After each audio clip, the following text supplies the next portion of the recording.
Bismillahirrahmanirrahim. Assalamualaikum warahmatullahi wabarakatuh. Anda bersama lagi dengan saya, Cikgu Al-Hafiz Syam Jafri.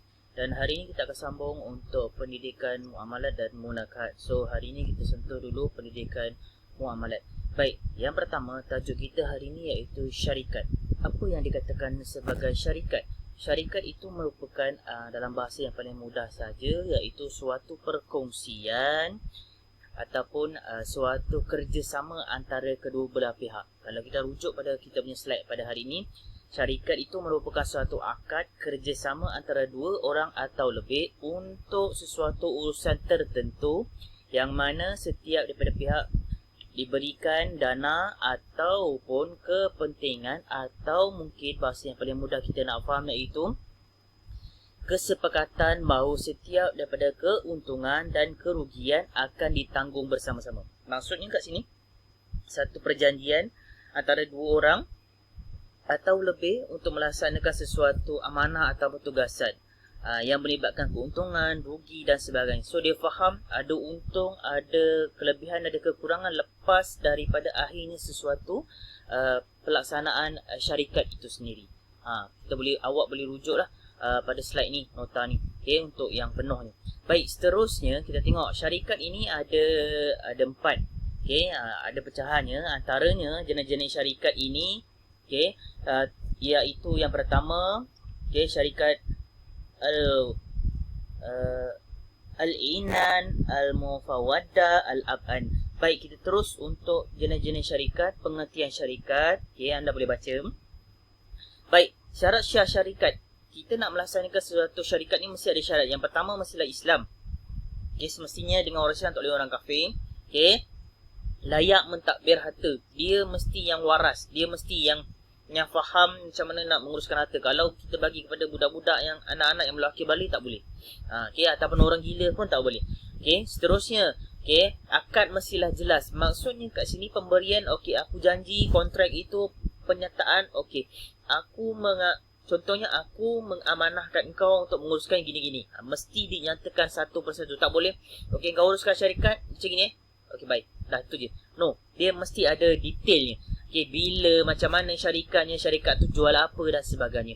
Okey, seterusnya, benda yang paling penting diketahui jumlah modal. Berapa A dan B ni dia nak bekerjasama, berapa nak keluarkan duit tu. Okey, untuk buat satu syarikat. Contoh nak buat KFC.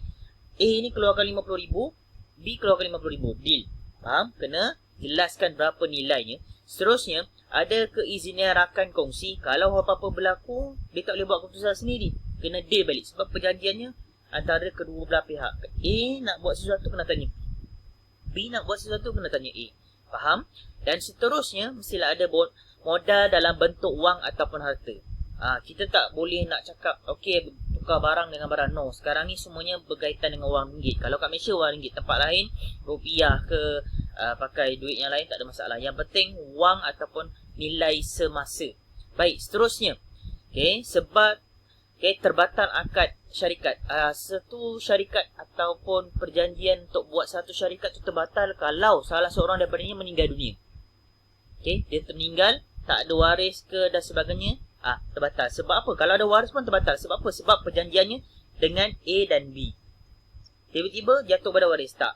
Dia perjanjian dengan orang tu, dia automatik terbatal. Baik, seterusnya, salah seorang itu mengundur diri, A atau B tu, okey lah, cukup sampai sini, aku nak tarik diri. So pun terbatal. Okey, salah seorang tiba-tiba jadi gila, tak waras. So berbalik pada yang tadi awal tadi, mesti syarat ni mesti orang Islam pandai mentadbir harta. So kalau tiba-tiba dia gila, tak boleh lah, batal. Dan salah seorang itu murtad, dia keluar daripada Islam, ataupun kita buat perjanjian dengan orang bukan Islam, tak boleh. Okay, faham? Sebab terbatal akad syarikat.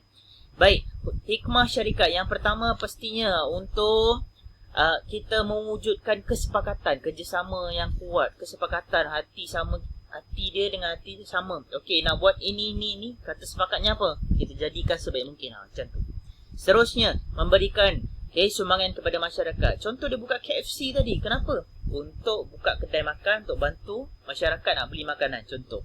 Atau syarikat apa saja, beras, okey, kedai makan, kedai runcit, mesti ada sebab-sebab yang menguntungkan masyarakat, membantu masyarakat. Yang ketiga, melaksanakan tutup syarak tu semestinya ikut cara Islam, okey, mendapatkan keuntungan. Buat sesuatu syarikat tu kenapa? Nak duit.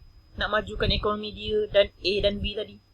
Seterusnya dah maju ekonomi, mesti nak majukan negara. Betul? Memajukan ekonomi Islam. Itu dia. Dan jangan lupa juga memanfaatkan modal dan tenaga bersama. A dan B dia dah keluarkan 50,000, A dah keluarkan 50,000, B keluarkan 50,000 untuk bina apa? Syarikat KFC. Kedai makan KFC, kedai ayam untuk masyarakat. Okey, dah keluarkan duit 50,000, mesti dia nak balik duitnya. Tapi bukan daripada esok lusa. Untung dalam masa sebulan ataupun setahun. Jadi A ada untung, B ada untung. Tenaga dia kerjasama buat itu, buat ni, plan A, plan B dan sebagainya. Maka kena ada hasil ni. Itu sebabnya hikmah pembukaan syarikat kita bisnes, kita berniaga dan sebagainya. Baik, seterusnya. Tajuk yang seterusnya, wakil lah. Kita sekejap dah masuk tajuk yang kedua. Wakil, wakalah. Iaitu apa dia? Yang memuliakan, yang menjadi wakil, urusan yang diwakilkan, ijab dan kabul. Ini wakalah ataupun wakalah ni benda yang paling mudah. Artinya apa? Wakil. Wakil ni kena ada rukun. Kenapa jadi wakil? Wakil dalam melaksanakan sesuatu pekerjaan, tugasan. Mesti ada apa? Yang mewakilkan. Yang kedua, orang yang menjadi wakil. Yang ketiga, urusan yang diwakilkan. Apa dia? Pergi haji. Tolong wakilkan pergi haji sebab bapak aku dah uzur, contoh. Kau tolong jadi wakil untuk aku untuk pergi beli barang. Jalankan bisnes aku, contoh. Dan yang ketiga, yang keempat, mesti mana-mana pun kena ada ijab dan kabul. Kena ada aku janji, aku terima, aku laksanakan.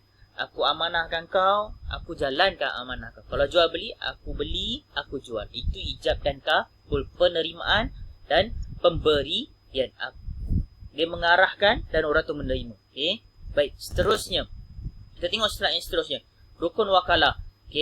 Yang mana rukun wakalah ni kita akan jelaskan daripada satu persatu. Yang mana yang mewakilkan ini ada kuasa mentadbir harta, mestilah beralih dan akal. Maksudnya dekat sini, contoh saya nak mewakilkan kepada B. Saya mestilah orang yang waras. Saya mestilah yang ada kuasa dan harta saya. Contoh KFC ni saya punya. Aku amanahkan B ni, uruskan sebaik mungkin, aku tak sihat. Sebab apa? Saya bagi arahan seperti itu. Sebab KFC tu harta saya. Faham? Saya juga berakal, saya juga dah matang, iaitu balik. Kalau lah yang bagi bicara tu, contoh anak-anak kecil yang tak akil balik, ataupun mungkin dia akil balik tapi dia kejap-kejap gila. Kejap-kejap dia hilang ingatan. So tak boleh lah. Seterusnya, yang menjadi wakil pun sama juga. Mestilah berkebolehan mentadbir harta. Kita tak boleh amanahkan orang yang tak tahu matematik. Contoh, 2 campur 2 dia keliru. Atau mungkin dia pandai matematik tapi dia orang yang pelupa. Ataupun dia orang yang tak pandai nak uruskan harta, nak menguruskan sesuatu sistem. So tak boleh. Takut nanti kita tak dapat untung. Untung ni kalau dari segi wakalah ni bukan duit tau. Untung ni maksudnya orang tu dah jalankan amanah kita. Kita nak dilaksanakan dengan sempurna. Tapi kalau dia main-main ataupun dia tak kuat, dia tak boleh mentadbir dengan sebaik mungkin, habislah. Kena tahu tugasnya, dia dapat laksanakan tugasnya. Baik, urusan yang diwakilkan. Macam biasa, perkara tu mestilah perkara yang harus menjadi hak yang mewakilkan, nyata dan jelas. Benda ni kena faham, dia tak boleh benda-benda yang berunsurkan maksiat, yang memudaratkan pun tak boleh. Pastikan perkara yang harus disanakan.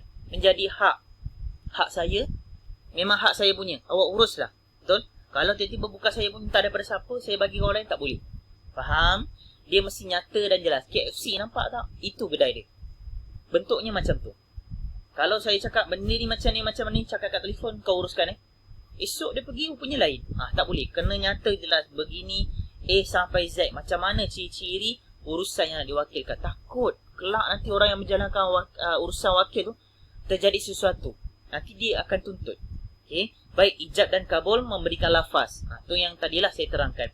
Baik, seterusnya perkara yang sah sebagai urusan wakil ini. Semua hak peribadi. Boleh. Yang kedua, menjalankan hak zakat, haji, dia wakilkan. Mungkin agaknya dia uzur dan sebagainya. Boleh, tak ada masalah. Anak wakilkan bapak, tak ada masalah. Boleh. Mensabitkan kesalahan jenayah. Contoh hakim. Polis takkan 24 jam jadi nak pergi bawa orang tu pergi hukuman gantung. Dia kampas kepada hakim akan tentukan. Sekarang PKP, betul? So, siapa kena tangkap, bawa pergi mahkamah. Mahkamah akan tentukan hukuman yang setimpal. Seterusnya, mensabitkan, tadi tu mensabitkan kesalahan jenayah. Yang keempat, wakil boleh menentukan upah. Berapa kau nak bayar aku. Aku buatkan kau punya bisnes ni, aku typekan kau punya kerja ni, berapa kau nak bagi aku. Contoh, istilahnya macam tu.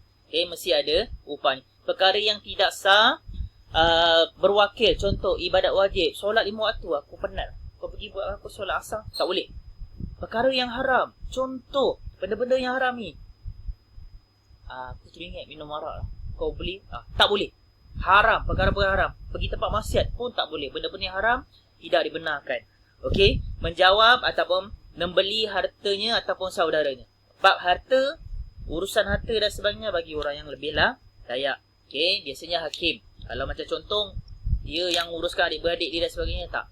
Okey, walaupun kau sakit ke dan sebagainya, biasanya kita lantik pihak mahkamah, orang yang sepatutnya. Okey. Baik, seterusnya, bahagian wakalah ataupun wakil ini, dia ada dua, iaitu yang pertama, hak Allah. Okay. Yang keduanya, hak manusia. Hak Allah ni apa dia? Puasa, solat. Hak manusia pula jual beli, perkahwinan. Perkahwinan apa dia? Wakil kepada contoh imam, orang yang menikahkan. Jual beli macam mana? Contohlah sekarang ni kita mak nak keluar, kita pergi kedai. Tu lah, tak ada masalah. Okay, puasa, solat dan sebagainya tu hak Allah. Wakil. Contohnya mungkin orang tu dah tak ada, dah meninggal. So dari segi puasa, macam mana nak bayar ganti rugi dan sebagainya. Faham? Baik, seterusnya. Okay, hukum wakalah. Yang pertama, hikmah. Hikmah wakalah ini dapat menyempurnakan hajat. Orang tu ada hajat, mungkin agaknya dia tak sempat nak laksanakan. Atau mungkin dia agaknya ada masalah-masalah tertentu. Kita lantik orang seterusnya untuk jalankan. Kurang-kurang dia dapat juga hajat dia. Contoh, arwah abah saya tak dapat nak pergi haji. Jadi kita tunaikan permintaannya dengan lepas dia dah meninggal dapat lantik wakil untuk melaksanakannya. Contoh macam tu. Seterusnya, yang kedua, dapat memudahkan urusan. Urusan semua pihak kita dapat mudahkan. Allah akan mudahkan setiap urusan hamba-Nya kalau kita mudahkan urusan orang lain. Kena faham benda tu. Seterusnya yang ketiga, dapat menghidupkan keharmonian. Kan bagus. Tolong-menolong. Allah suka. Allah sayang. Seterusnya, syarat wakalah mestilah urusan tidak dapat dilakukan sendirian. Tu. Ada sebab kenapa? Sebab apa? Sebab dia tak dapat lakukan sendirian. Seterusnya, urusan mengikut syarak. Mesti kena ikut syarak. Apa-apa pun ikut kaedah Islam. Yang ketiga, layak menjadi wakil. Dia berlayakan. Yang tadi tu, tidak gila. Dia Islam, mampu uruskan. Yang ketiga, persetujuan yang jelas antara kedua pihak. Dua-dua orang tu, A dan B setuju. Tiga, beri penghargaan setelah sempurna. Contoh, kalau ikut logik lah. Kita takkan cakap terima kasih laksanakan kerja aku, terima kasih. Kadang-kadang terima kasih tu cukup. Tetapi orang tu penat uruskan kerja kita. Lebih baik kita beri penghargaan macam mana? Mungkin kita bagi dia duit. Atau contoh, tolong aku sakit, tolong potongkan pokok rumah aku, boleh tak? Dia dah siap potong, takkanlah kita nak, terima kasih tak sedap. Mungkin caranya macam mana? Jom pergi minum, aku belanja minum. Contoh. Ataupun, jom, ini ada sikit upah. Tak nak lah, aku tak nak upah. Tak apa, ini bahagian kau. Contoh, kita kena menghargai hasil titik peluh seseorang tu. Seterusnya, kita akan sambung untuk episod ataupun subjek yang lain selepas ini, insyaAllah. Jangan lupa like dan share. InsyaAllah. Assalamualaikum warahmatullahi wabarakatuh.